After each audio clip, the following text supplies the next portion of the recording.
जय हिंद, नमस्कार मेरे प्यारे साथी। आप सभी का एक बार फिर से स्वागत करता हूं आपके अपने यूट्यूब चैनल अनूप मैथ्स में। तो चलिए हम लोग बिना टाइम वेस्ट किए आगे की चीजों को पढ़ना शुरू करते हैं। जैसा कि पता है हम लोग पढ़ रहे थे प्रॉफिट एंड लॉस, लाभ और हानि। बिहार पुलिस, ध्यान दीजिए भाई। 10 नंबर सवाल बोल रहा है, एक दुकानदार 30% और 25% की दो क्रमिक छूट की घोषणा करता है। 1200 रुपए अंकित मूल्य वाली शर्ट का विक्रय मूल्य कितना होगा। बिल्कुल आसान सवाल है, इसको कई तरीका से बना सकते हैं। तो पहला छूट हमारे पास 30% का, दूसरा छूट हमारे पास 25% का। ठीक है, अंकित मूल्य कितना है मेरे भाई, इसको डायरेक्ट हम लोग एक लाइन में सोल्व कर सकते हैं। 1200 रुपए अंकित मूल्य है,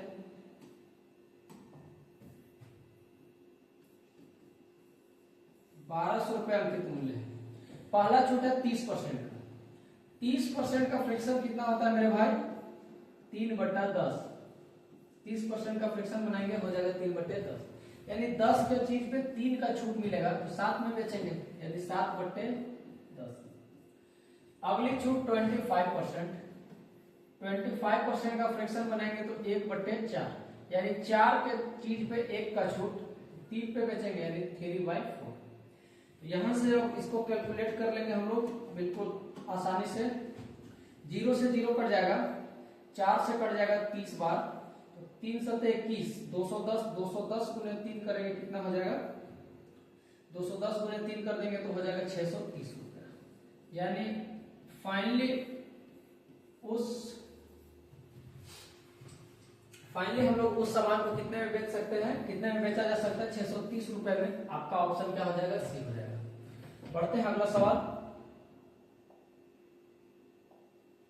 अगला सवाल ध्यान दीजिएगा। अगर 10% और 12% की क्रमिक छूट के बाद उसे 9504 रुपए में बेचा जाता है तो उसका अंकित मूल्य क्या है। अब इसको कैसे करेंगे, इसको भी करने का बहुत तरीका है। पहला तरीका कि अंकित मूल्य पूछा जा रहा है, ठीक है। अंकित मूल्य नहीं पता कितना है, इसमें पहला छूट 10% दिया गया है। जो भी अंकित मूल्य होगा इस पे 10% का छूट दिया गया है। 10% का जब फ्रैक्शन बनाइएगा तो कितना हो जाएगा, 10% का फ्रैक्शन 1/10, यानी 10 के चीजों को 1 रुपए डिस्काउंट देके बेचेंगे तो बेचेंगे कितना में, 9 में, अर्थात 9/10। दूसरा छूट कितना है भाई, 12%। 12% का फ्रैक्शन बनाओगे तो 3/25, 3/25, यानी 25 रुपए कीमत वाले वस्तु का मूल्य जो है 3 रुपए कम करके बिकेगा। कितना में बिकेगा, 22/25 में। ठीक, इतना होने के बाद जो अंतिम मूल्य में बिका गया कितना, 9504 रुपया। जो अंतिम मूल्य है वो कितना है, 9504। अब इसको आराम से कैलकुलेशन कीजिएगा, आपका आंसर आ जाएगा। जैसे 9 से अगर काटें तो 9 से कट जाएगा, 9 एकम 9, 0 और 9 बचे 45 और 5 बचेगा 54, हो गया 9 छक 54। ठीक, अब 11 से काटेंगे तो 11 दूनी 22 और 11 से कट रहा है 11 8 88, 11 9 99 और बचेगा 6, हो जाएगा 66, 11 छक 66 और 2 से फाइनली कट जाएगा 48 बार। तो जो अंकित मूल्य होगा वो कितना हो जाएगा, 48। और 10 गुने 25 उधर क्रॉस जाके क्या हो जाएंगे, गुना हो जाएंगे, 10 गुने 25। अब इसको गुना करते हैं तो 25 8 200, 25 8 200, 200 का 0 हासिल 20, 25 चौके 100 और 20 कितना हो जाएगा, 120 हो जाएगा। और 1 0 10 से गुना करेंगे तो 1 0 और बढ़ जाएगा। तो आपका जो अंकित मूल्य निकल के आएगा वो कितना आएगा मेरे भाई, 12000 आएगा। ऑप्शन ए आपका बिल्कुल सही जवाब। नंबर 12 देखिए भाई क्या बोल रहा है। क्वेश्चन नंबर 12 बोलता है, एक डीलर किसी वस्तु पर 25% की छूट देता है, नगद भुगतान पर वो 15% की एक और छूट देता है। एक ग्राहक ने उसे 255 रुपए में नगद भुगतान किया, वस्तु का अंकित मूल्य ज्ञात कीजिए। सेम पिछले क्वेश्चन के जैसा है, तो वही पैटर्न लगा देते हैं। बाकी और भी तरीका है, आप रेशियो मेथड से कर सकते हैं। बोलता है अंकित मूल्य बताइए, अंकित मूल्य नहीं पता। पहला छूट 25% है, 25% का फ्रैक्शन कितना होगा मेरे दोस्त, 25% का फ्रैक्शन बनाओगे 1/4, यानी 4 रुपए सामान वाले, 4 रुपए चीजों, 4 रुपए वाले वस्तु को 1 का छूट देकर 3 में बेचा गया होगा। अगली छूट है भाई 15%। 15% का फ्रैक्शन हो जाएगा 3/20, यानी 20 रुपए कीमत वाले वस्तु को 3 का छूट देके 17 में बेचा गया। इतना करने के बाद लास्ट में जो बेचा गया है वो 255 रुपए में बेचा गया। कितना में बेचा गया? 255 रुपए। तो इसके इक्वल कर दिए। अब यहां से जब आप सोल्व करोगे तो आंसर क्या आ जाएगा? 17 या 51। ठीक है, 17 से अगर काटेंगे तो 17 से काटेगा 17 एकम 17, 8 बच जाएगा 85, 17 बचे 85। 3 से काटेंगे 3 बचे 15। तो जो अंकित मूल्य निकल के आएगा, अंकित मूल्य वो कितना आ जाएगा? इधर 5, अब 20 चौके 80 जाके इधर मल्टीप्लाई हो जाएगा, गुना में जाके क्रॉस गुना होगा तो अंकित मूल्य 80 बचे कितना हो जाएगा? 80 बचे 8 बचे 40, 400 रुपए। यानी उस वस्तु का अंकित मूल्य जो था वो कितना था मेरे दोस्त? 400। क्या था? 400। बिल्कुल आसान सवाल था। बढ़ते हैं अगला सवाल। अगला सवाल ये देखिए क्या बोल रहा है अगला सवाल। एक विक्रेता 14 रुपए में 5 के भाव से नींबू बेचता है, बहुत बढ़िया, जिससे उसे 40% का लाभ होता है। उसने 1 दर्जन नींबू कितने में खरीदे थे? बिल्कुल बढ़िया सवाल है ये। 14 रुपए में 5 नींबू, बहुत अच्छा। 14 रुपए लगाए, 5 नींबू, ठीक है। 14 रुपए में 5 नींबू खरीदा तो 1 नींबू का दाम कितना होगा? 1 नींबू का विक्रय मूल्य कितना होगा? बोला कि 14 रुपए में 5 के दर से नींबू बेचता है, यानी 14 रुपए में 5 नींबू बेचेगा तो 1 नींबू कितने का होगा? 14/5। यहां से 1 नींबू का विक्रय मूल्य निकल जाएगा। आगे पूछा है इसके बाद उसको 40% का लाभ हुआ, 40% का लाभ हुआ, बहुत अच्छा। तो उसने 1 दर्जन नींबू कितने में खरीदे? 1 दर्जन नींबू का दाम हमको निकालना है। 1 दर्जन नींबू का सीपी कितना है? यानी 1 दर्जन में टोटल 12 हुए, क्योंकि 1 दर्जन में 12 वस्तु होते हैं। तो 12 नींबू, उसने 12 नींबू कितने में खरीदा होगा ये हमको बताना है। तो सबसे पहले हम देख लेते हैं कि 14 रुपए में तो 5 नींबू बेचा, टोटल 12 नींबू बेचने में उसको लगा कितना? ठीक है, 12 नींबू बेचने में कितना पैसा लगा? ठीक है, कितना पैसा मिला? तो 1 नींबू का दाम 14/5, 12 नींबू का दाम कितना? गुना 12। अब जब इसको आप सोल्व कीजिएगा तो 1 दर्जन नींबू का जो विक्रय मूल्य होगा वो कितना होगा? 5 से काटेंगे 14 गुने 12 तो 12 चौके 48 का 8 हासिल 4, 12 एकम 12 और 4 16, 168। अब बट्टा कितना हो जाएगा भाई? 5। अब 5 से भागा दीजिएगा, 5 तिरिक के 15, 1 जाएगा, 5 6 30 नहीं, 5 तिया 15, 1 जगह 18, 5 तिया 3 जाएगा, 5 6 30, यानी 33.6, 33.6 रुपए उसको। अगर वो 12 नींबू 1 दर्जन नींबू बेचता तो उसको कितना प्राप्त होते? 33.6 रुपए। बहुत बढ़िया। आगे अब हमको सीपी निकालना है। टोटल 1 दर्जन नींबू बेचने में उसको कितने रुपए मिलते हैं? 33.6 रुपए। जबकि इसमें 20% लाभ ऐड है, इसमें 20% में 40%, बोला 40% का लाभ होता है, यानी इसमें 40% तो उसका लाभ है।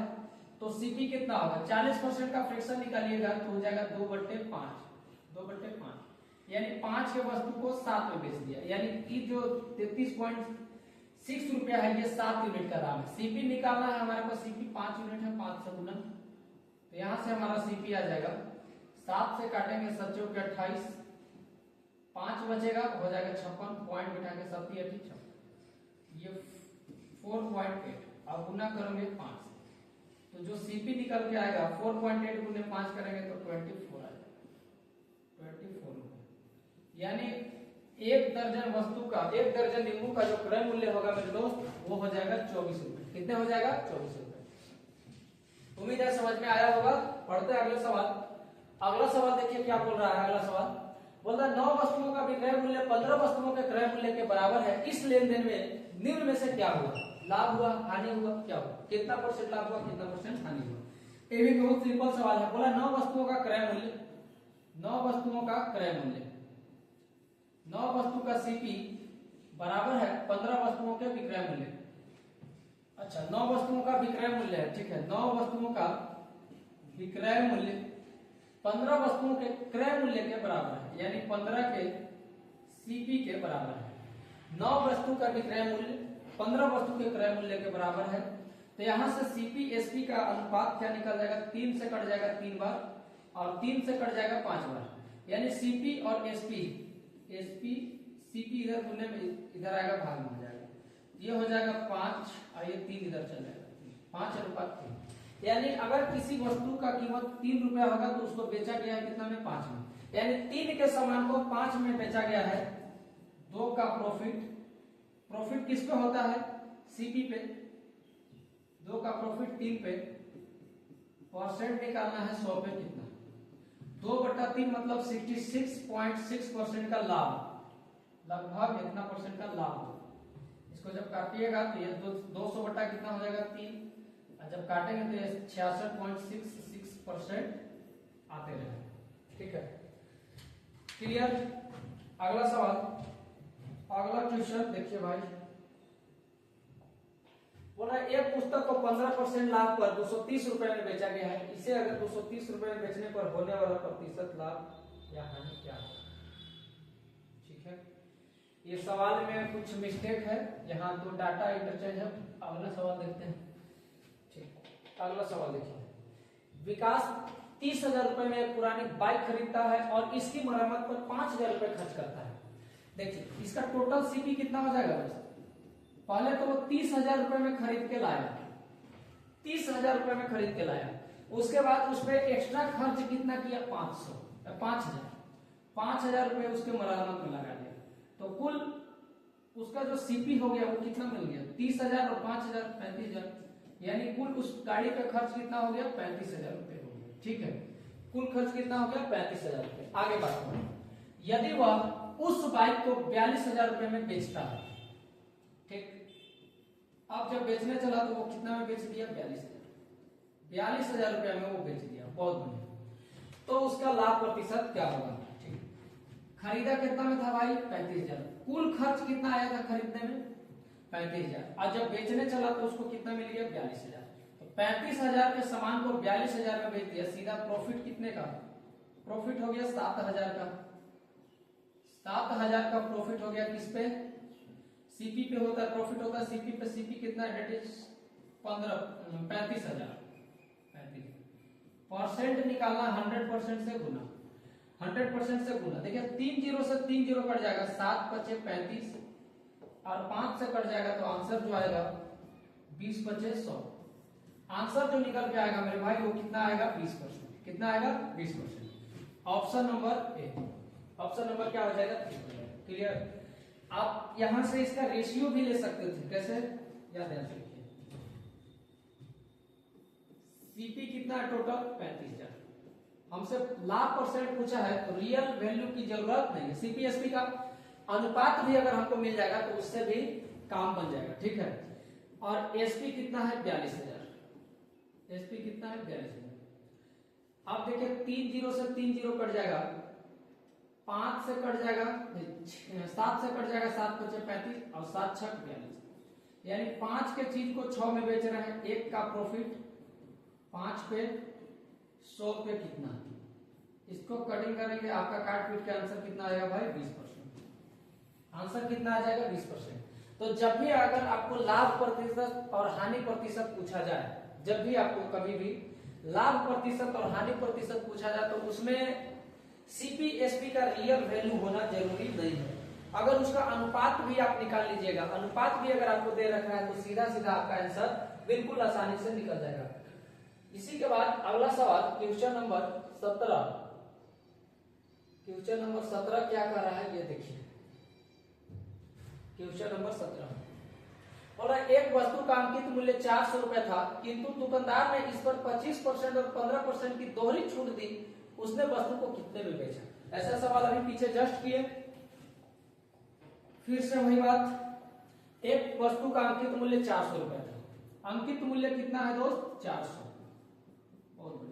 इसमें पहला छूट 25%, 25% का फ्रैक्शन 1/4, यानी 4 के 25% का फ्रैक्शन 1/4, 4 रुपए कीमत वाले वस्तु को 1 रुपए कम करके बेचा तो 3/4 में बेचा, बहुत बढ़िया। और अगला छूट दे दिया 15%, जिसका फ्रैक्शन वैल्यू होगा 3/20, यानी 20 रुपए कीमत वाले सामान को 3 का छूट देके 17 में बेचा हो गया तो 17/20। आगे सुनो, इतने के बाद उसने वस्तु को कितने में बेचा, अब यही फाइंड कर लेना है। तो 20 चौके 80, देखिए 4 से कट जाएगा आपका 100 बार, 20 से कट जाएगा 5 बार, तो 17 या 51, 51 गुने 5 करेंगे 255 होता है। 51 गुने 5 क्या हो जाएगा, 5 या 15 भी कर सकते हैं आप, 19 17, आंसर जो आएगा वो 255 कितना हो जाएगा भाई मेरे दोस्त, कितना हो जाएगा, आंसर क्या आ जाएगा आपका 255 रुपए। Option number B. अगला सवाल, अगला सवाल देखिए क्या बोल रहा है, बोलता है किसी वस्तु का अंकित मूल्य 900 रुपए है, यदि कोई दुकानदार 36% छूट देने के बाद इसे 20% की हानि पर बेचता है तो वस्तु का क्रय मूल्य ज्ञात कीजिए। देखिए पहला वीडियो में एक फॉर्मूला लिखवाए थे, कौन सा फॉर्मूला भाई, अंकित मूल्य और क्रय मूल्य का जब भी अनुपात पूछेगा, अंकित मूल्य और क्रय मूल्य का अनुपात बराबर होता है 100 प्लस माइनस प्रॉफिट होगा तो प्रॉफिट या लॉस होगा तो लॉस 10%, क्लियर, और बट्टा 100 minus discount percent, 100 minus discount percent. आगे देखिए, इसी मेथड पे हम लोग जो बैठाएंगे, यहां से फॉर्मूला का अनुपात निकालेंगे एमपी और सीपी का। तो 100 यहाँ क्या हुआ है भाई, किसी वस्तु का अंकित मूल्य पर यदि कोई दुकानदार 36% छूट देता है 20% की हानि, तो 100 माइनस हानि कितने का है 20%, और बट्टा 100 माइनस डिस्काउंट, डिस्काउंट कितने का है 36%। तो ये अंकित मूल्य और क्रय मूल्य का हमारे पास अनुपात क्या हो जाएगा, 100 माइनस 20 80, 100 में से 36 घटेगा, ये आ जाएगा 64, 16 पचे 80, 16 चौके 64, 4:5। तो यहां से अंकित मूल्य और क्रय मूल्य का अनुपात जो निकला भाई वो 4:5। अच्छा 5:4 हो गया, ठीक है, अंकित मूल्य 5 है तो क्रय मूल्य कितना है 4 है। अब सवाल बोलता है कि वस्तु का अंकित मूल्य 900 रुपए है, 5 यूनिट का मान 900, कितना गुना 18 पचे 90, 180 गुना, तो क्रय मूल्य बताइए। तो जो क्रय मूल्य होगा ये भी अपने आप का 180 गुना होगा, 18 चौके 72, तो जो आपका आंसर आएगा वो क्या आएगा भाई 720 आएगा, 720, that is option number be हो जाएगा। ऑप्शन नंबर क्या सही हो जाएगा, बी सही हो जाएगा। बढ़ते हैं अगला सवाल। अगला सवाल देखिए क्या बोल रहा है, अगला सवाल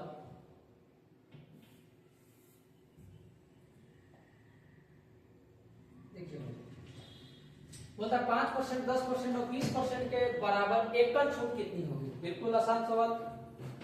पहला छूट है 5%, 5% का फ्रैक्शन निकालोगे 1/20, 1/20।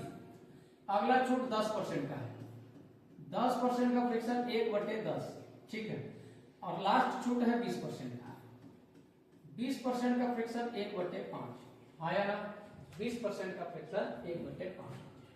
अब यहां से अंकित मूल्य और विक्रय मूल्य का अनुपात निकल जाएगा। 20 रुपए अंकित मूल्य वाले चीज को 1 का डिस्काउंट देके बेचोगे तो 19 में बेचाएगा, बहुत अच्छा। 10 वाले वस्तु को 1 का डिस्काउंट देके 9 में बेचा, और 5 रुपए वाले वस्तु को 1 का डिस्काउंट देके 4 में बेचा है, आया ना। अब ये हमारे पास हो गया, ध्यान से देखिए, 4 से कट रहा है, 4 पचे 20, 10 पचे 50, 50 गुने 5 250, अंकित मूल्य हो गया 250, 19 नवा 171, 19 नवा 171, यानी 250 रुपए कीमत वाले वस्तु को 171 में बेचा जा रहा है। 250 रुपए कीमत वाले वस्तु को 171 में फाइनली बेचा गया, तो कितने का डिस्काउंट हुआ भाई, 10 माइनस 1 9, तो डिस्काउंट परसेंट 9 का डिस्काउंट, और यहां बचा 4, 24 में से 17 जाएगा तो 7, 79 का डिस्काउंट, किस पे 250 पे। परसेंट निकालना 100% से गुना, देखिए 50 पचे 250, 50 गुनी 100, तो आंसर जो आएगा 2 9 18 के 8, और 2 7 14 15, 158/5। जब इसको 5 से काटेंगे, 5 दिया 15, 5 एकम 5, 5 दिया 15, 5 एकम 5, 0.3 बचेगा, तो 30 हो जाएगा, तो 5 6 30, यानी 31.6%। कितना परसेंट? 31.6%। 31.6%। ऑप्शन कहीं नहीं है क्या, कहीं गलत? 20%, 20 से 1 का छूट 19, 10 से 9, 5 से 4, 10 बचे 50 बचे 250, 19 9 171, 10 में से 9 24 में से 100 पे कितना? 50 बचे, 250 25 25 0 10। सही है, ऑप्शन गलत है भाई, ऑप्शन गलत है, इसको कर लीजिए 31.6%। आपका आंसर जो आएगा वो 31 क्या आएगा? 6%। ऑप्शन थोड़ा टाइपिंग मिस्टेक है। अगला सवाल, फिर से वही सवाल, देखिए क्या बोला। 62 पुस्तकों का क्रय मूल्य 50 पुस्तकों के विक्रय मूल्य के बराबर है। 62 पुस्तकों का क्रय मूल्य यानी 62 का सीपी 50 पुस्तकों के विक्रय मूल्य के बराबर है, यानी 50 के एसपी के बराबर है। तो लाभ प्रतिशत ज्ञात कीजिए। तो यहाँ देखिए 2 से कट रहा है ना, 2 से 31 दूनी 62 और 2 से 25, 2 से 25। तो यहाँ से सीपी एसपी का जो अनुपात निकल जाएगा, सीपी अपन एसपी, सीपी है इधर, सीपी एसपी इधर गुने में था, इधर ले भाग में, तो बचा क्या? 25 और 31 इधर चल जाएगा भाग में। ठीक है, यानी 25 रुपए वस्तु का कीमत है, तो उसको जब बेचे कितना में? 25 में खरीद के 31 में बेचे, 25 में खरीद के 31 में बेचा गया। प्रॉफिट परसेंट क्या होगा? प्रॉफिट हो गया 6 का, 25 का सामान को 31 में बेचा गया, 6 का प्रॉफिट। 6 का प्रॉफिट किस पे? 25 पे। परसेंट निकालना है 100 पे कितना? ठीक है, 100% पे कितना? 25 चौके हो जाएगा 100, 6 चौके 24, कितना परसेंट? 24। तो जो प्रॉफिट हुआ वो कितने परसेंट का हुआ? 24% का। ऑप्शन ए आपका सही जवाब हो जाएगा, ऑप्शन ए आपका सही जवाब हो जाएगा। चलिए आज का ये लास्ट सवाल है। क्या बोल रहा है लास्ट सवाल? कि यदि लागत मूल्य का विक्रय मूल्य से अनुपात 5:7 है। बहुत बढ़िया। लागत मूल्य मतलब सीपी, विक्रय मूल्य मतलब एसपी, इनका जो अनुपात है मेरे भाई वो 5:7 है। तो लाभ प्रतिशत क्या होगा? तो बिल्कुल सही, बिल्कुल इजी। प्रॉफिट परसेंट, 5 के वस्तु को 7 में बेचा जा रहा है, 5 में खरीद के 7 में बेचेंगे, 2 का प्रॉफिट 5 पे 100 पे कितना? Date is 40%। 5 से कट जाएगा 20 बार, 20 दूनी 40, यानी कितने परसेंट का प्रॉफिट हो जाएगा? 40%। 40% का ऑप्शन नंबर ए सही हो जाएगा। उम्मीद है बिल्कुल आपको ये क्लास समझ में आया होगा। बाकी हम लोग बात करेंगे अगले वीडियो में, तब तक के लिए जय हिंद।